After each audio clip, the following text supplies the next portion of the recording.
man from Arizona has now been sentenced to probation for his role in the January 6th insurrection.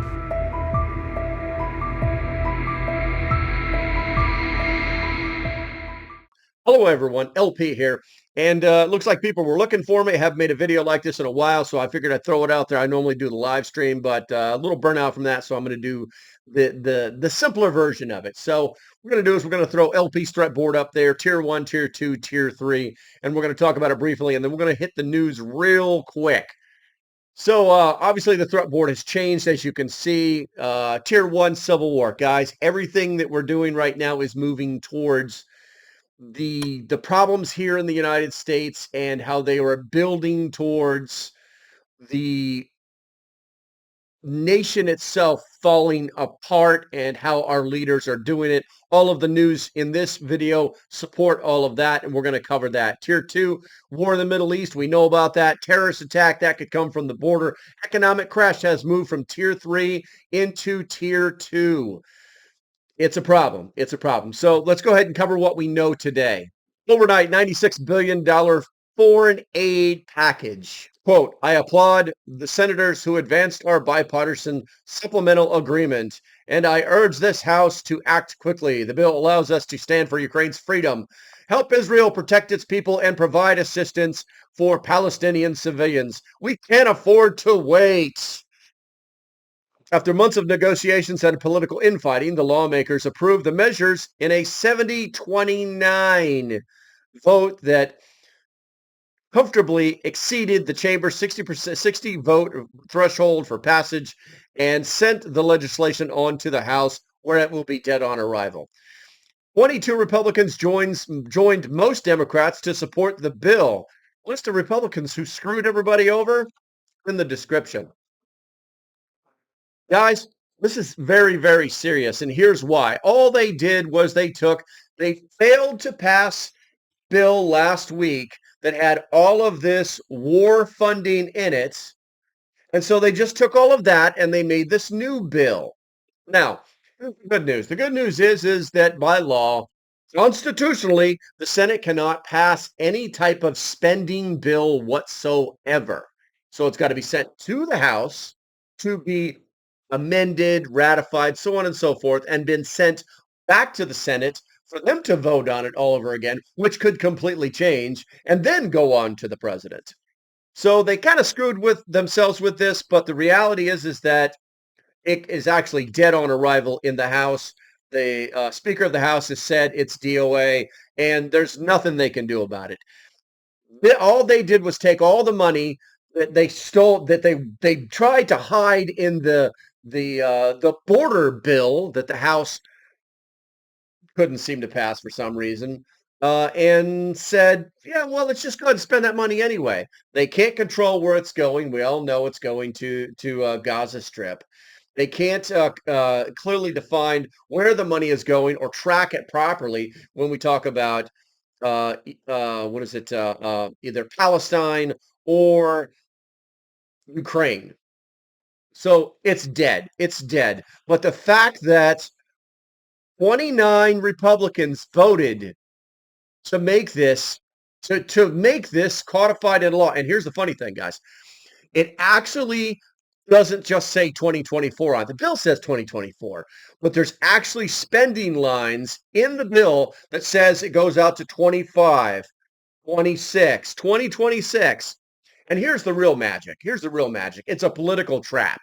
It's a political trap because if Donald Trump is elected president again, they're going to try and impeach him on the same thing that they impeached him on last time. Because money that was earmarked for Ukraine, they impeached him because he didn't want to spend that money, because he refused to spend that money and send it to Ukraine. So it's just a big old game. It's a big trap. If you like what I'm doing, hit the comments. Do something. As you can tell, I'm getting pretty spun up on this stuff. Let's go ahead and move on to the next one. The big thing is this argument that they're pushing around. And you need to tell your left-leaning friends that they just don't know what the hell they're talking about. It's really that simple. The argument that, well, if we don't spend now, we're part of this. If we don't spend our money now, then all of our kids are going to fight in a war over there because they'll join NATO and then we'll have to do it. Article 5. Guys, if you don't know anything about NATO, let me teach you the first rule of NATO. NATO is not a majority rule organization. Let me read something to you. If you Google it, it will say exactly this.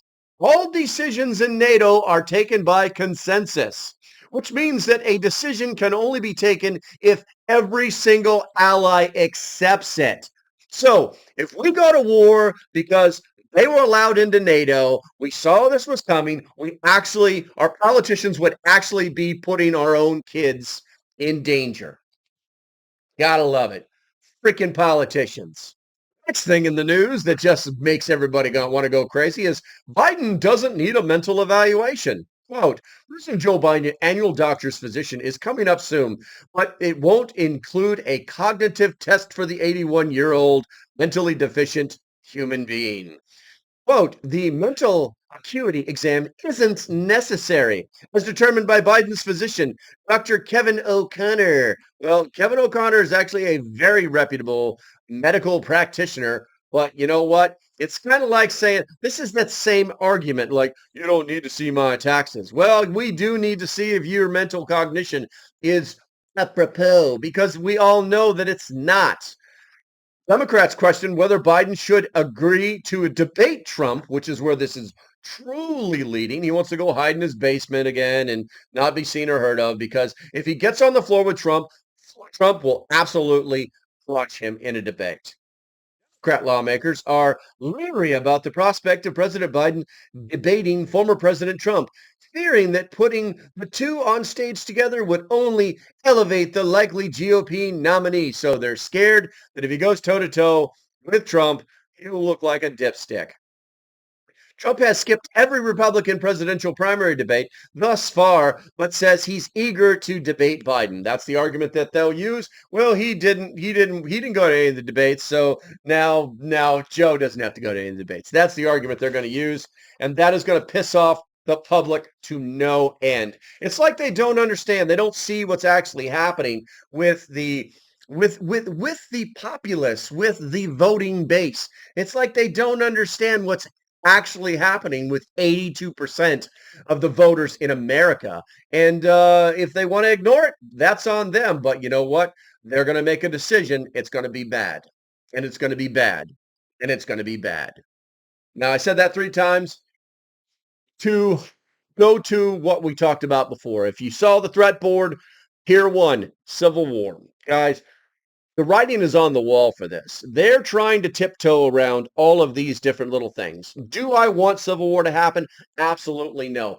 Not. I want our government to pull its head out of its proverbial ass and start doing the right thing for the citizens of this country.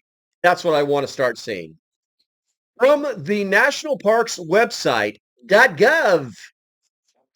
If you Google Civil War causes, quote, the Civil War grew out of long-standing tensions and disagreements about American life and politics. Boy, that seems familiar. For more than 80 years, people in the northern and southern states had been debating this issue that ultimately led to war. Well, in the digital age, things don't take 80 years. Economic policies? Economic policies and practices. Sounds familiar. Cultural values. We don't like blue-haired people running the place. And most importantly, the role of slavery, which is what they've tried to bring up over and over and over. Actions that are never going to frickin' happen. Against the backdrop of these larger issues, individual soldiers had their own reasons for fighting. Their motivations often included a complex mix of personal, social, economic, and political values that didn't necessarily match the aims expressed by their respective governments. Guys, if we don't stop this right now, if we don't rein in our representatives, if we don't rein in our senators, if we don't crank down on our governors and our crazy mayors, there's going to be a civil war. Now, are you prepared for it? I hope so. Water, food, security. Been preaching it for years. If you're not listening by now, I'm sorry. You're going to die. Until the next time, stay safe, have a great day, and I'll see you when I see you. If you like what I'm doing, comment below. Thumbs up. Bye-bye.